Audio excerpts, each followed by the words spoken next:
Hi, everyone, and welcome back to the Real and True podcast. I'm your host, Edmund Mitchell. And I'm your host, Emily Mentock.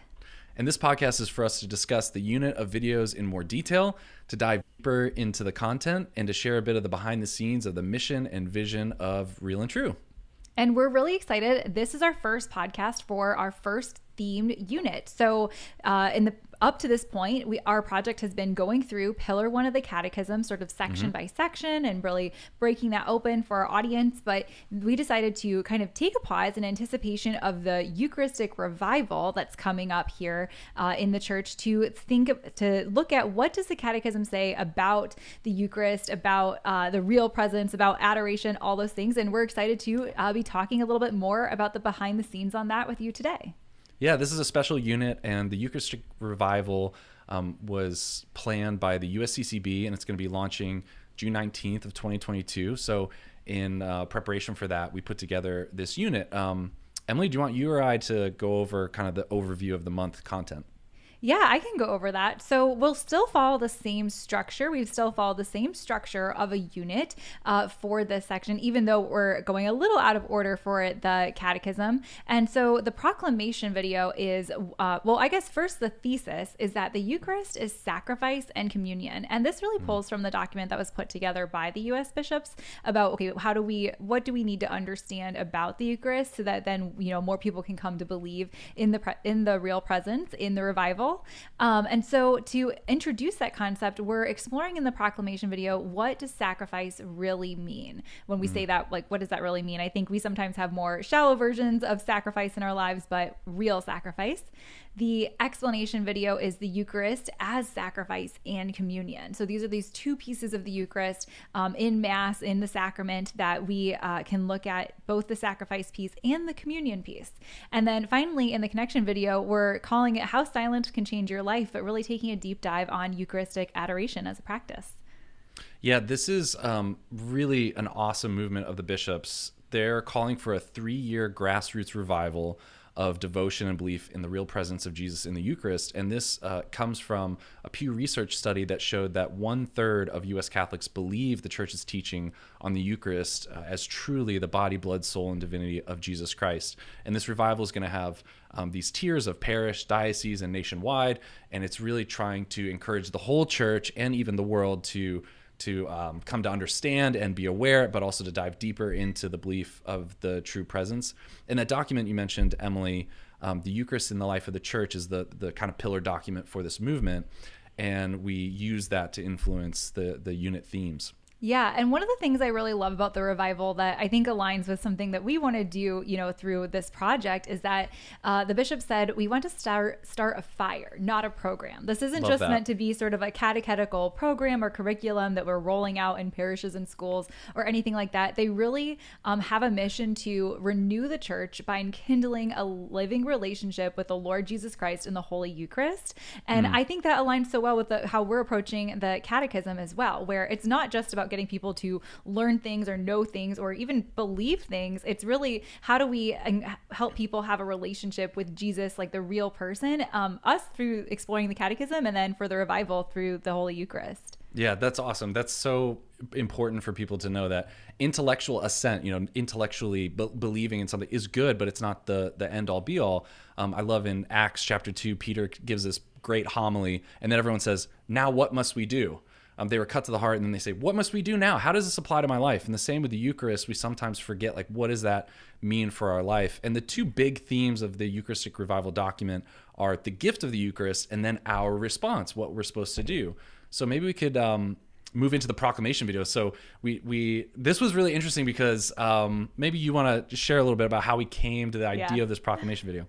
So we really break open the theme of sacrifice because, in a lot of my life, I thought sacrifice is giving something up to gain something, but it wasn't necessarily for a greater good. And what really the concept of sacrifice, comes from is really going and in a way that can help us understand what Jesus' sacrifice is for the Eucharist, is to really look at, okay, what is sort of a sacrifice of a almost incomprehensible greater good. And it's a religious term. We think often we use it as a secular oh, I'm going to do CrossFit. That requires sacrifice. I'm going to be in the military. Or I want to requires... lose weight, so I'm going to give up cake. Yeah. For me, it was like my younger sister always got what she wanted. My dad would just be like, make a sacrifice, but it's it comes from a religious term. Like it comes from a word meaning a religious act. It's a deeply religious act. And that's why when we say the Eucharist is a sacrifice, it's not just someone gave something up. It's a deeply spiritual act that has importance.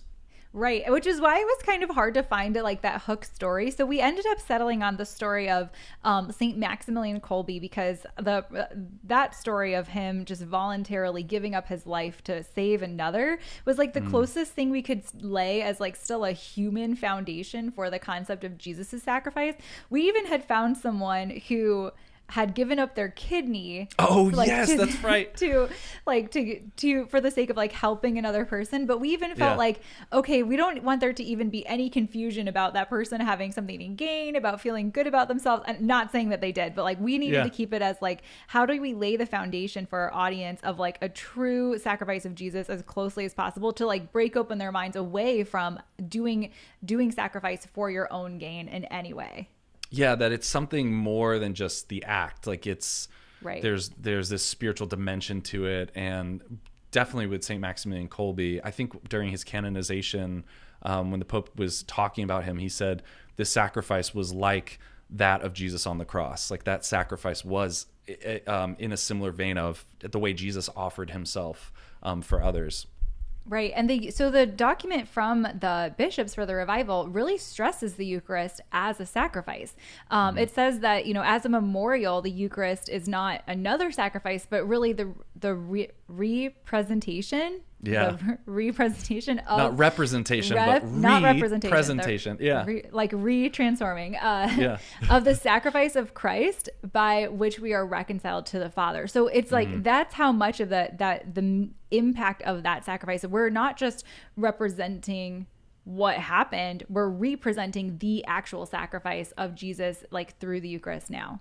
Yeah, if you think about it, like if you were standing there watching this man get picked, if you were there at the concentration camp, you watch this man get picked, and then you see St. Maximilian Kolbe, offer himself up, and then let's say you walk to the cell and you're watching him, basically starve to death. You're kind of participating in it. And the Mass, the sacrifice itself is represented in such a way that we get to spiritually, like actually participate in the sacrifice. We get to bring our own prayers. We get to bring our own offerings of our worship. We get to participate in that sacrifice. Pope Benedict XVI, Pope Emeritus Benedict said, through that, it's not we just statically receive the Jesus. We enter into the dynamic of self-giving. So we're part of this dynamic. We enter into the actual we can bring our sacrifices. We can receive his sacrifice, and we enter into this dynamic of Jesus offering himself to the Father for us. Yeah, I love that in the paragraph and from the revival document that emphasizes that it's that Jesus did this for like that Jesus did this for the salvation of humanity. It's present in there, like that sacrifice is present in the celebration of the Eucharist every time. And so us being there and attending Mass and participating in that sacrament, it's like being present and participating in the sacrifice that Jesus made. Yeah, like imagine that. Like you think like what would it be like if you were there when Jesus said, "I will offer myself on your behalf," and we get to do that. We literally get to be. It's represented to us, the same sacrifice, not many sacrifices. The priest doesn't re-sacrifice Jesus every Mass. We're represented. We're made present again to that one sacrifice. Definitely. And there's so many great quotes from this document too. So let's take some time to maybe share a few that stood out to us.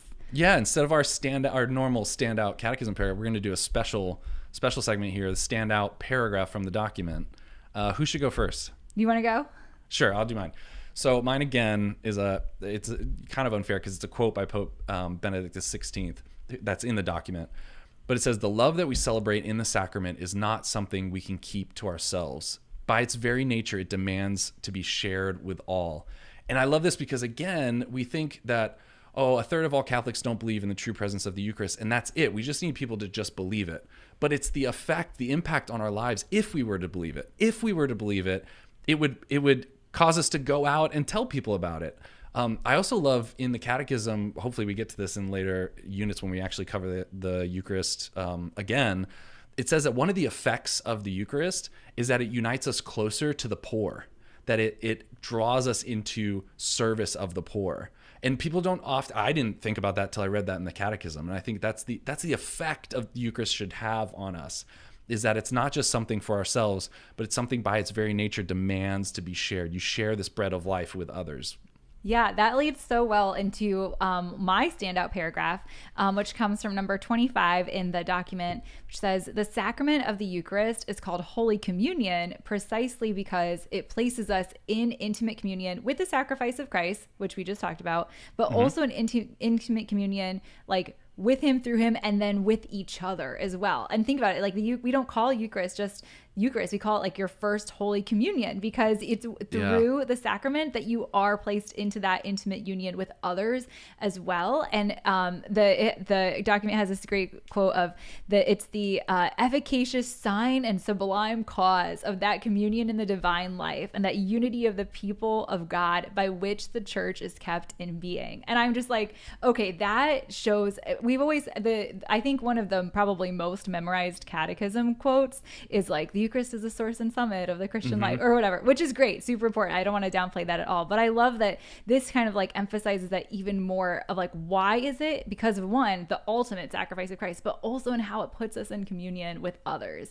Yeah, I love that. I don't know when exactly people are going to be hearing this, but last Sunday, I know Edmundo's nephew received First Communion, and two of my sons received First Communion, or Edmundo's godson received First Communion. Yeah. And one of my sons, who's been going through the preparation process, we were talking about, for some reason, we were talking about something, and I said, oh, it's a symbol or a sign. And my son, Noah, he said, oh, a symbol is something that you see it, but it means something else really, really important and really, really deep. And I love that. It's like the sacraments are these signs, but more than just a stop sign. It actually represents that communion in the divine life, because it is communion in the divine life. And it's the sign and the cause. It's like both. It's like the sign of the church and the cause of the church both, which is just amazing. I love that. We're going to talk a little bit more about communion, because they're one of my favorite Frank Sheed images that we got to put into the video. But let's give a shout out to Quanah Jeffries.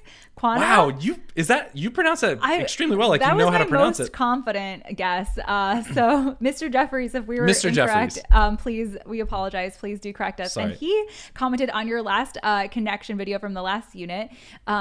Great video and great series in general. I've already used 2 and will be using this one soon. So another connection video. And just wanted to give him a shout out. Thank him for using these videos in his sort of capacity as a catechist. And just a reminder that we would love to hear if you're a catechist who's listening to this podcast, who's watched the videos, and you're using them with whoever you're, catechizing, whether it's friends, whether it's an RCIA class, your parish small group. We would love to know about that and get feedback for how to continue to make these videos better for who you're serving.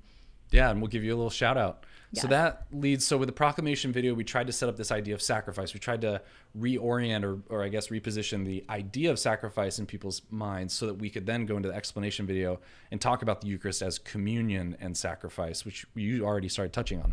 Yeah, so the explanation video starts out with the analogy of a good meal has death and community. Every meal, even if you're eating like a raw vegan meal, still has the death, like something had to die for you to eat it. You have to kill all those carrots. Got to kill the carrots, could chomp them into bits. And then, and that's like the sacrifice of the food to eat, right? Something had to be offered up for that. And then also the community side of it. I think that there's something really human and like biological, sociological, but also of course, like how God made us that, meals are very communal, right? You share your food. I can't think of any memorable meal of my life that I've had like just by myself, where it's like it would have felt probably like that's a good point. An incomplete experience. One time I read somewhere, shout out to all the millennials who posted a million photos of their food on Instagram that the reason why we are so compelled to do that is because just like instinctually when we have like food, we want to share it with others. So even if I'm just making a salad at home alone, like the reason I want to share it like on Instagram or something is because of the instinct to want to share my food with others. Yeah, that's awesome. I love that the idea, well, I mean, not that I heard this, but it's true that the altar at Mass is both an altar of sacrifice and a table for a banquet. It's like both at the same time. You know, it's a table for a banquet, but it's also an altar for a sacrifice. And the same with really good meals, right? That you sacrifice, you know, I mean, we don't anymore literally walk outside and sacrifice a cow, but there is some sacrifice that goes into it. And then there's this community of the banquet, and the Eucharist is both of those things together. And it brings the family of God, the church, together into communion, co-union with Jesus Christ. One of my favorite images that we were able to kind of work into this comes from Frank Sheed talking in Theology for Beginners, I believe, or Theology Insanity, where he says, imagine the cells in your body, they have life in them and they share life. You are not your cells, but your cells kind of share your life. And because they have life in them, you're sharing together. And so the same with the Eucharist. We have the Eucharist in us and it's sharing life. The cells make up the entire body, just as we make up the body of Christ. And I just love that image of all these cells, all these people working together and unified in Christ because Christ's life is in us. Yeah, I think that this video probably has some of the strongest imagery any of the videos that we've done so far. And I think that's a combination of a lot of things. But one of the pieces was like, we really wanted to, you know, one with the script, but also like visually drive home that like the Eucharist is not this like bread symbol. Like Holy Mass is not this like ritual reflection of what really happened. It is this like, you know, communion with like what really took place. And so you see just like that imagery come through in the video. There's this cool moment where like we see Jesus on the cross, and then the host comes behind, like the cross of like Jesus, and then like the cross that you see in most of like the hosts when you go to Mass, like is there, but in this really beautiful way. And I just wanted to give a shout out to our animation team for the incredible work they did to kind of take the visuals to drive home the point that, and even in like visuals, you think, oh, okay, it's just art, it's just an animation of this. Like it's even more of a symbol, but this is the opposite of that. Like I think the visuals really drive home that the Eucharist is not a symbol, and you see the real presence of Jesus in the way that it's like the Eucharist is animated in the video. Yeah, you did a great job creative directing. One of my favorite images that is stuck in my head, has been stuck in my head for a while, is where you have the painting of the Lamb standing as if slain in heaven from Revelation. Then you're kind of looking through a doorway. So then you also see in front of it a priest holding up the Eucharistic Mass. And then you also see through a doorway from the Passover, the blood around the doorposts of the Passover lamb. So you see the Lamb in heaven, the Lamb in the Old Testament, and in the middle of the Mass. I mean, it's just such a cool, this is where it's so great, this project that we're doing, this mission, that these visual elements really add a moment that can stick in your head, you know, maybe for the rest of your life. Yeah, I think that the team did an amazing job bringing that to life in a way that like it doesn't just look like an artistic representation, but I think really is using the medium of today, right? This animated video that's going to go out on YouTube and Instagram and TikTok and all those things to communicate a truth to the world. So really excited about it. If you haven't watched the explanation video from this unit, just so strongly recommend it. Yeah, it's a good one. And then finally the connection video, which took a different sort of focus of the bishop's document for the National Eucharistic Revival to focus in particular on adoration. And so you start by introducing how rare is silence these days and how important it is. Yeah, the revival really wants to increase a love and a practice of Eucharistic adoration. And again, this comes into what does this mean for my life, right? If we really believe in the true presence, that means you really can sit in the same room with Jesus. And so they're trying to promote Eucharistic adoration, especially for people who might not have ever heard of it. So the idea was to make a video that started with maybe a felt need that we all have, like there, you know, social media and noise and all these things in our life, like media, it's great, but sometimes it can be a lot, and there are fewer and fewer moments or opportunities to really sit in silence, and silence can be a place, or is a place, where God really speaks to us. And then when you add on that sitting in silence in the presence of the Eucharist, it's really powerful. So we tried to put a positive spin on that without making it too negative about social media, but saying that, you know, this silence is a wonderful place. And so Eucharistic adoration is a great place to experience that silence in a really profound way.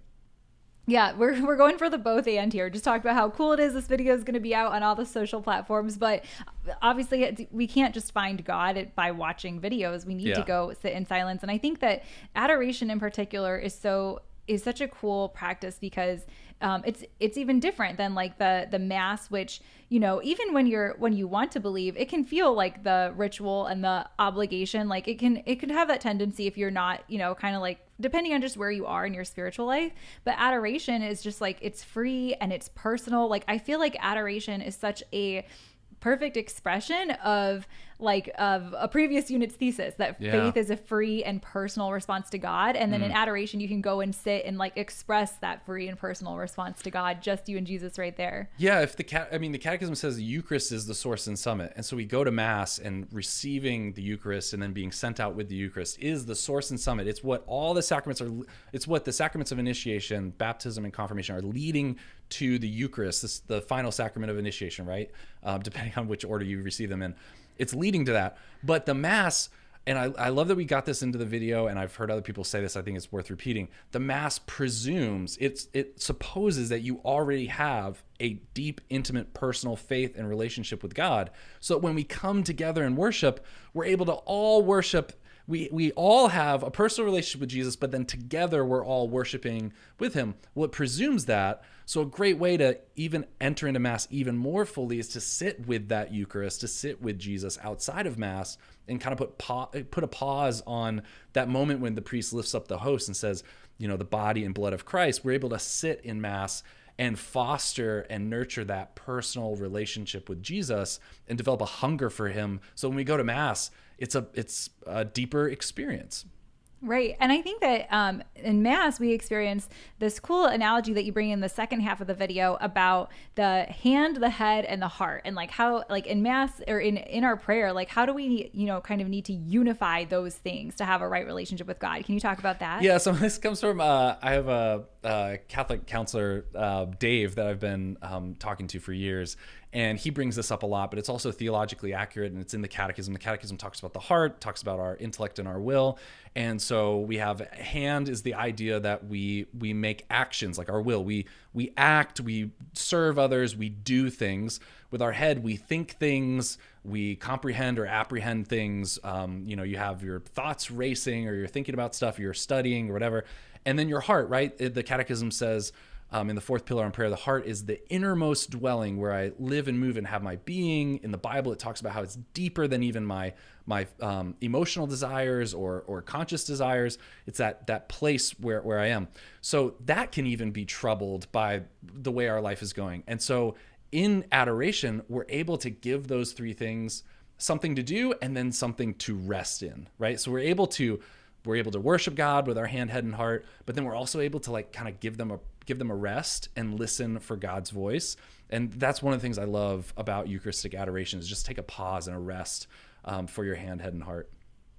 Definitely. And I think the video gives great tips at the end for how to do that too. So if you have, you know, an audience, there's a friend who maybe has been thinking about, you know, wanting to try adoration, this video will kind of in a really approachable way lay out the need for it, explain what it is and why it's important, and then end with some practical tips for how to try a sort of an adoration practice if you have never done it before, which I thought was really great. Yeah.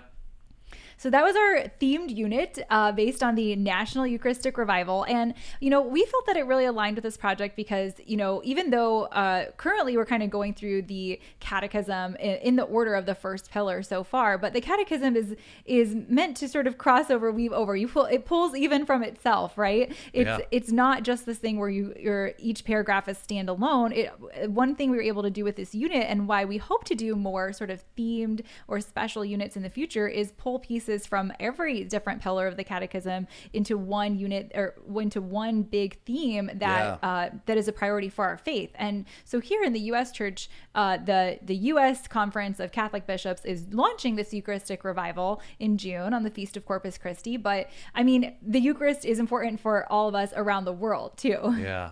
Yeah. And I'm really excited for this. I'm excited for the way, hopefully, that the church really embraces this. And I'm really just excited that we got to, in a small way, participate and support it and promote this by making content like this. It was really, really exciting.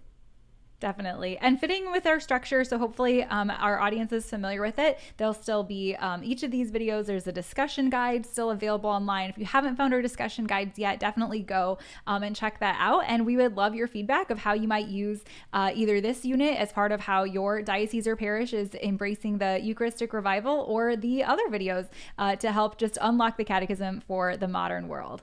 Yeah, at Real and True, we believe the Catechism is the faithful echo of a God who desires to reveal himself to us, and we're retransforming that into a living voice that people can hear.